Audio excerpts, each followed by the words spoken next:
जय हिंद फ्रेंड्स, मैं उमेश आप सबका एक बार फिर से नंदन एजुकेशन पॉइंट में स्वागत करता हूं। आज हम लोग इस वीडियो में कक्षा 8 गणित के एक्सरसाइज 1J के प्रश्नों को हल करेंगे। तो आइए शुरू करते हैं। पहला प्रश्न कह रहा है निम्नांकित परिमेय संख्याओं को दशमलव रूप में व्यक्त कीजिए।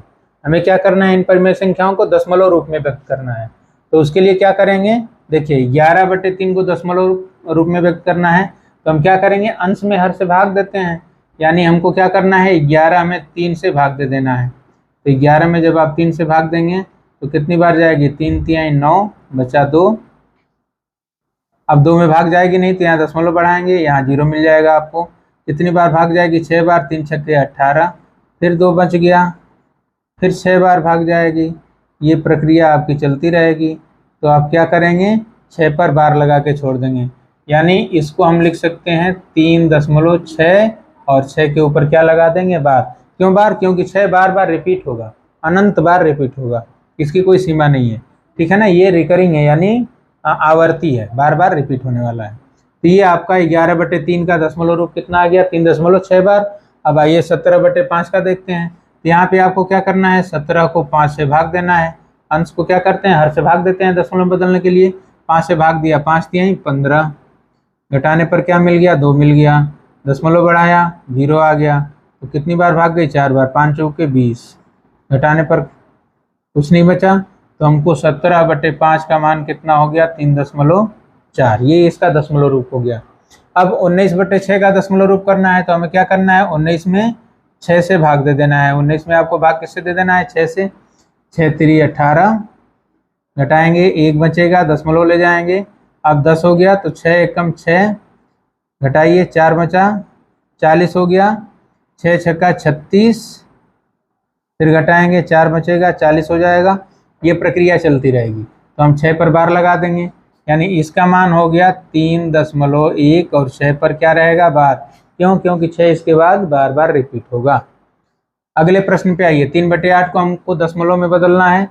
तो हम 3 में 8 से भाग देंगे।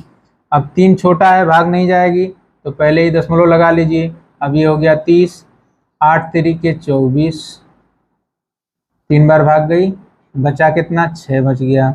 अब फिर एक 0 लाएंगे, 8 7 56, 56 बचा कितना, 4 बच गया। कितनी बार भाग जाएगी, 8 5 40, 5 बार भाग गई और ये यहीं पे समाप्त हो गया। तो इसका मान हमको क्या मिल गया, 0.375। तो ये हमारे दशमलव रूप है इन सभी संख्याओं की। 11/3 का क्या रहा, 3.6 बार। 17/5 का क्या आया, 3.4 आ गया। 19/6 का क्या आया, 3.16 पर बार आ गया। 3/8 का क्या आया, 0.375। तो ये प्रश्न संख्या 1 का हल रहा। अब आइए अगले प्रश्न पे चलते हैं। हाँ, प्रश्न संख्या 2 कह रहा है निम्नांकित परिमेय संख्याओं को दशमलव रूप में बदलिए। कौन कौन सी संख्याएं हैं, ऋण 5/4 है, ऋण 15/2, ऋण 16/5 और ऋण 5/9। तो देखिए यहाँ चूंकि ये ऋणात्मक हैं तो इसमें डरने की कोई बात नहीं। हम क्या करेंगे, कुछ देर के लिए ऋण को भूल जाएंगे और फिर जब दशमलव में बदल लेंगे तो ऋण को ले आके लगा देंगे, सिंपल सा है। तो ये ऋण 5/4 है, तो हम क्या करेंगे, 5 में 4 से भाग दे देंगे। 4 एकम 4, 1 बार गया, 1 बचा। अब क्या करेंगे, दशमलव बढ़ाएंगे, 0 लाएंगे, 4 दूनी 8, घटाएंगे तो 2, 20 हो गया 0 लाने पर। 4 5 20, ठीक, ये कैंसिल आउट हो गया। तो इसका मान आपको क्या मिल गया, 1.25। लेकिन हमने ऋण को छोड़ा था तो उसको फिर ला के लगा देंगे। तो इसका मान क्या हो जाएगा, ऋण 1.25। आइए इसी प्रकार 15/2 को करते हैं। क्या करेंगे, 15 में 2 से भाग देंगे, तो 2 7 14, घटाएंगे तो 1 बचेगा, दशमलव ले जाइए, 0 लाइए, 2 5 10। अब घटाएंगे तो कुछ नहीं बचेगा, यानी इसका मान हमको क्या मिल गया, 7.5। लेकिन कुछ छूटा हुआ है, क्या छूटा है, इसके पहले का ऋण चिन्ह। ठीक है ना, इसका ध्यान रखेंगे, ऋण चिन्ह फिर लगा देना है। अब ऐसे ही ऋण 16/5 है, तो 16 में आप 5 से भाग देंगे, 5 तिहाई 15, घटाएंगे तो 1 बचेगा, दशमलव ले जाइए, 10 हो गया। 5 दूनी 10, ठीक है ना। अब घटाएंगे तो कुछ नहीं बचेगा, तो इसका मान आपका आ गया 3.2 और इससे पहले लगा देंगे किसको, ऋण को। इसी प्रकार से ऋण 5/9, तो 5 में आप 9 से भाग देंगे। ये 5 छोटा है तो पहले ही दशमलव ले जाना पड़ेगा। अब ये हो गया 50, कितने बार जाएगा? 9×5 = 45, 9×5 = 45, 5 बचेगा घटाने पर। फिर एक जीरो लाएंगे, 9×5 = 45, ये बार बार होता रहेगा।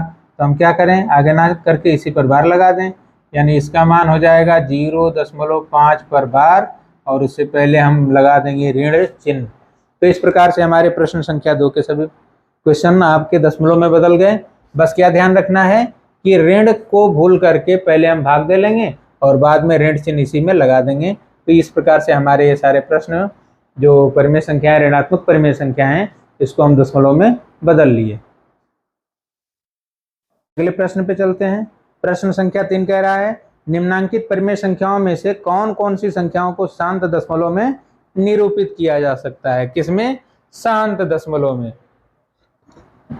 तो शांत दशमलव में निरूपित होने के लिए हम क्या करते हैं, हर को देखते हैं, हर का गुणनखंड करते हैं। कौन सा गुणनखंड? अभाज्य गुणनखंड।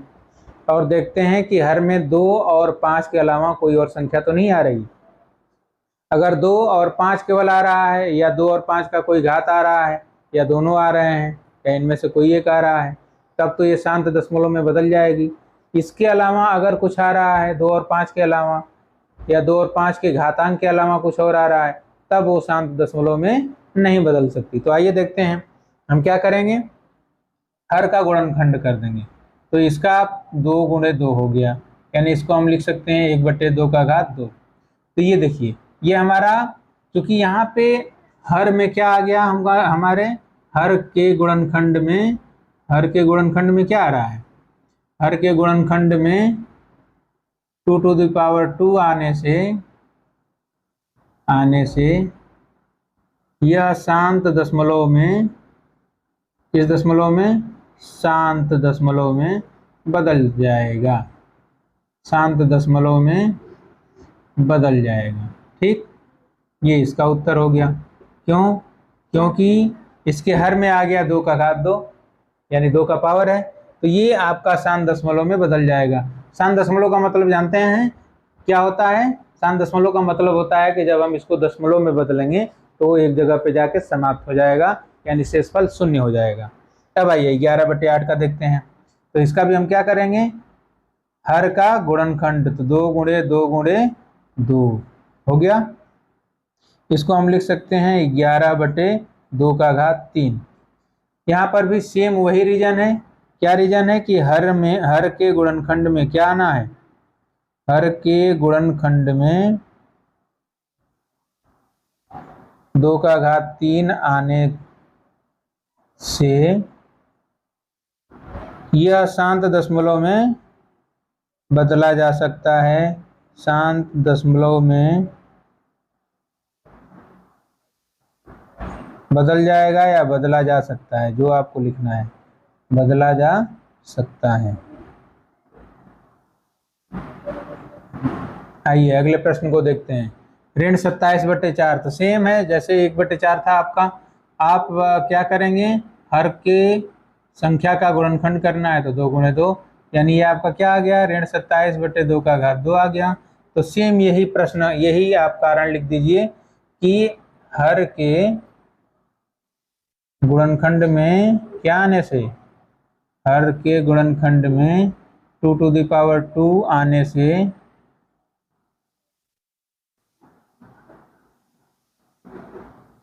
यह शांत दशमलव में बदल जा शांत दशमलव में बदला जा सकता है, बदला जा सकता है। ठीक, आइए अगले प्रश्न पे। इसका भी हम क्या करेंगे, हर का गुणनखंड, तो 2×5। अब यहाँ पे देखिए 2 और 5 दोनों आ गए, यहाँ पे आपका क्या आ गया, 2 भी आ गया और 5 भी आ गया। तो कोई बात नहीं, अगर दोनों आते हैं तब भी ये शांत दशमलव में बदला जा सकता है। तो लिखेंगे हर के गुणनखंड में, हर के गुणनखंड में क्या आने से, हर के गुणनखंड में 2 व 5 आने से, 2 और 5 दोनों आ गए ना, आने से इसे शांत दशमलव में बदला जा सकता है, शांत दशमलव में बदला जा सकता है।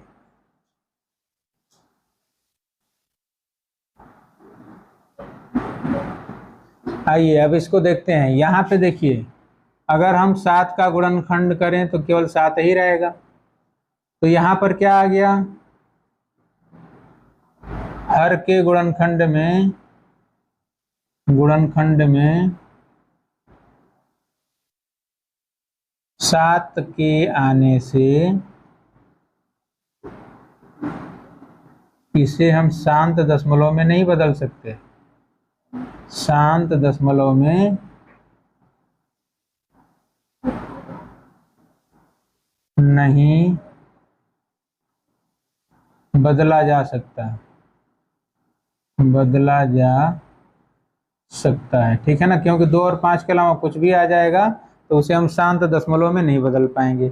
यहाँ पे हर का गुणनखंड करेंगे तो आएगा 3 और 5। अब यहाँ भी 2 और 5 के अलावा एक संख्या आ गई 3, तो 3 आने के कारण लिखेंगे हर में, हर के गुणनखंड में, हर का हम गुणनखंड किए तो हर के गुणनखंड में 3 आने के कारण क्या आ गया, 3 आने के कारण। अगर 3 नहीं आता, केवल 5 रहता, चाहे 2 रहता या 2 और 5 की कोई घात रहती तो इसे हम शांत में बदल देते, लेकिन 3 आने के कारण इसे हम क्या करेंगे, शांत में नहीं बदल पाएंगे, इसे शांत दशमलव में नहीं बदला जा सकता, नहीं बदला जा सकता, नहीं बदला जा सकता है। तो इस प्रकार से आपका प्रश्न संख्या 3 पूर्ण हुआ। अब आइए प्रश्न संख्या 4 पर चलते हैं। हाँ, प्रश्न संख्या 4 कह रहा है कि 1/2 प्लस 1/3 प्लस 1/5 के योगफल को यदि दशमलव संख्या में बदलें तो यह शांत होगा अथवा अशांत, ठीक है। हमें क्या करना है, इन तीनों के योगफल को 1/2 धन 1/3 धन 1/5, तो इसका योगफल जब भी हम करेंगे तो लसा लेके ही करेंगे। और लसा हमारा आएगा कितना, तो आएगा 2 × 3 × 5, गुणनखंड रूप में ही रहने देते हैं क्योंकि हमें गुणनखंड करना पड़ेगा, ठीक। अंश कुछ भी आए, हर में हमारे क्या आ गया, 3 आ गया, 3 आ गया। अंश को भी ले लेते हैं, तो देखिए जब 2 से भाग देंगे इसको तो 15 आएगा, 15, फिर 3 से भाग देंगे तो 10 आएगा, और जब 5 से भाग देंगे तो 6 आएगा। तो इसको थोड़ा सा और सिंप्लीफाई कर लेते हैं, 25 5 30 1 31, 31/2 × 3 × 5, ठीक। अब लिखेंगे इसके हर के गुणनखंड में, इसके हर के गुणनखंड में क्या आ गया, जिसके कारण ये शांत नहीं हो पाएगा, हर के गुणनखंड में 3 के आने के कारण, 3 आ गया ना, केवल 2 और 5 रहता तो कोई दिक्कत नहीं थी, 3 के आने के कारण इसे शांत दशमलव में, इसे शांत दशमलव में नहीं बदला जा सकता, ठीक है ना, शांत दशमलव में नहीं बदला जा सकता।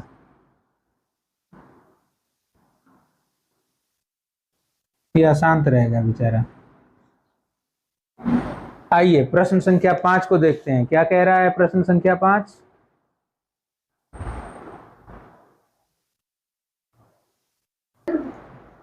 पांचवा प्रश्न कह रहा है निम्नांकित परिमेय संख्याओं में से किस किस का शांत दशमलव संख्या में निरूपण नहीं हो सकता। क्या पूछ रहा है कि इनमें से किस किस का शांत दशमलव संख्या में निरूपण नहीं हो सकता। तो बस वही काम आपको करना है, हर का गुणनखंड कर देना है। यहाँ पे 7 है तो लिखेंगे हर के गुणनखंड में, रीजन लिख दीजिए, रीजन बहुत जरूरी है। हर के गुणनखंड में 7 आने के कारण इसे शांत दशमलव में नहीं बदला जा सकता, इसे शांत दशमलव में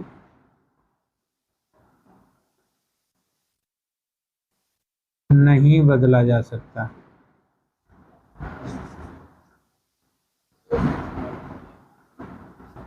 अगला प्रश्न कह रहा है 5/6, तो इसका भी हम गुणनखंड करेंगे, तो ये हो जाएगा 2 × 3।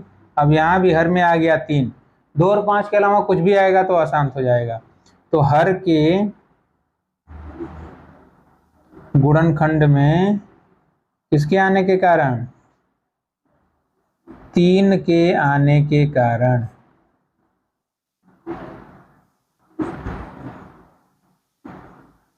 इसे शांत दशमलव में नहीं बदला जा सकता।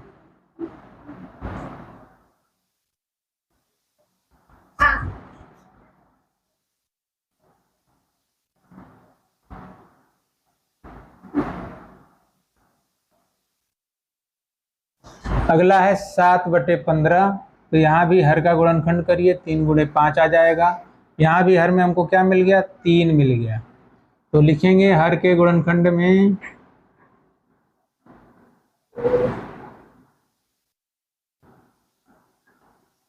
3 के आने के कारण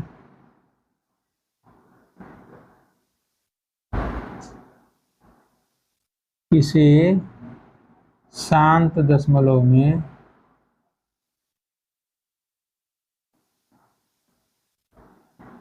नहीं बदला जा सकता।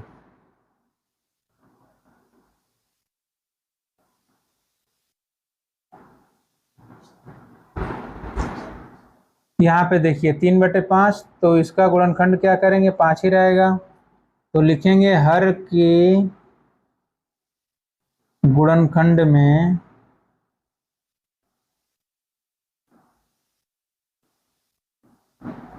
केवल 5 के होने के कारण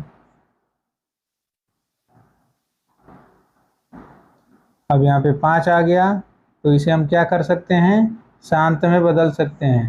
केवल 5 के होने के कारण इसे शांत दशमलव में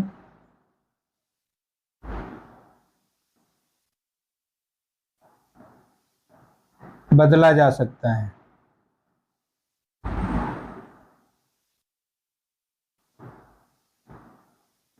इसे शांत दशमलव में बदला जा सकता है। आखिरी देखिए 5 सही 3/4, तो इसे हम लिख सकते हैं 4 × 5 = 20 और 3 = 23, 23/4। और जब हर का गुणनखंड करेंगे तो 23/2 × 2 यानी 2 का वर्ग आ गया। तो इसके हर में क्या आ गया, इसके हर के गुणनखंड में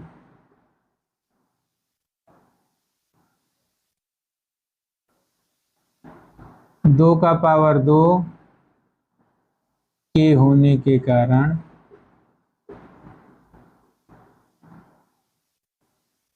शांत दशमलव में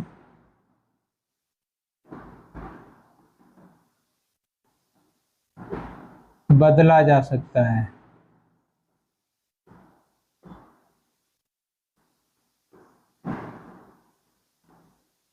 यानी अगर किसी संख्या के हर में 2 और 5 के अलावा कोई भी तीसरी संख्या आ गई तो उसे हम शांत दशमलव में नहीं बदल पाएंगे। लेकिन अगर 2 या 5 या 2 और 5 दोनों या 2 और 5 का कोई पावर, कोई घात आ जाए तो उसे हम शांत दशमलव में बदल सकते हैं। इसी के आधार पर इस प्रश्न का आपको हल करना था। अब आइए अगले प्रश्न पे चलते हैं।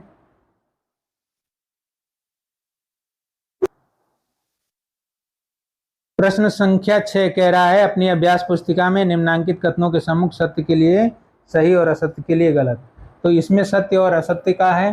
तो देखिए पहला प्रश्न क्या है, ए वाला कह रहा है 1/25 का निरूपण एक शांत दशमलव संख्या में किया जा सकता है। 1/25 है, यानी इसको हम लिख सकते हैं 1/5 का वर्ग, 5 × 5।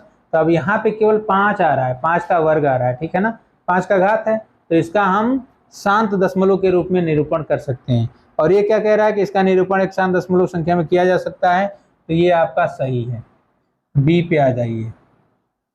बी कह रहा है 1/9 का निरूपण एक शांत दशमलव संख्या में किया जा सकता है। किसका कह रहा है, 1/9 का, यानी ये कितना है 3 × 3, यानी ये हो गया 1/3 का स्क्वायर। अब देखिए हमने कहा था कि 2 और 5 के अलावा कोई संख्या आएगी तो शांत दशमलव में निरूपण नहीं हो सकता। यहाँ पे 3 आ गया, 3 का घात है, तो 1/9 का निरूपण शांत दशमलव संख्या में किया जा सकता है। नहीं किया जा सकता। ये कह रहा है किया जा सकता है, इसलिए गलत हो गया। सी वाले पे आ जाइए। सी वाला कह रहा है कि 0.6 और 0.6 के बाद कुछ जीरो हैं, 0.6 और 0.6 के बाद आप जितना मर्जी उतना जीरो लगा लीजिए, कोई दिक्कत नहीं है। कह रहा है कि दोनों बराबर हैं, बराबर है ना, कह रहा है इनमें कोई अंतर नहीं है, तो बिल्कुल सही है, दोनों बराबर हैं, बराबर है इसलिए दोनों में कोई अंतर नहीं है, तो ये कथन आपका सत्य हो गया। अब लास्ट है डी, कह रहा है 3/7, 3/7 के बारे में कह रहा है कि अपने दशमलव संख्या के रूप में अशांत आवर्ती नहीं है। ये अपने दशमलव संख्या के रूप में कह रहा है अशांत और आवर्ती नहीं है, तो इसके हर में 7 आ गया, 7 आ गया ना, तो 7 के आने के कारण ये अशांत हो गया। और ये कह रहा है कि अशांत और आवर्ती दोनों में से कोई नहीं है, लेकिन ये पहले ही अशांत हो गया, भाग देंगे तब पता चलेगा आवर्ती है कि नहीं है। अब अशांत है तो आवर्ती होना संभव है, ठीक, तो ये आपका क्या है, अशांत, तो ये कह रहा है अशांत आवर्ती नहीं है लेकिन ये अशांत है, तो ये आपका गलत हो गया। तो इस प्रकार से ये एक्सरसाइज हम लोगों की समाप्त होती है। मिलते हैं आपसे अगले वीडियो में।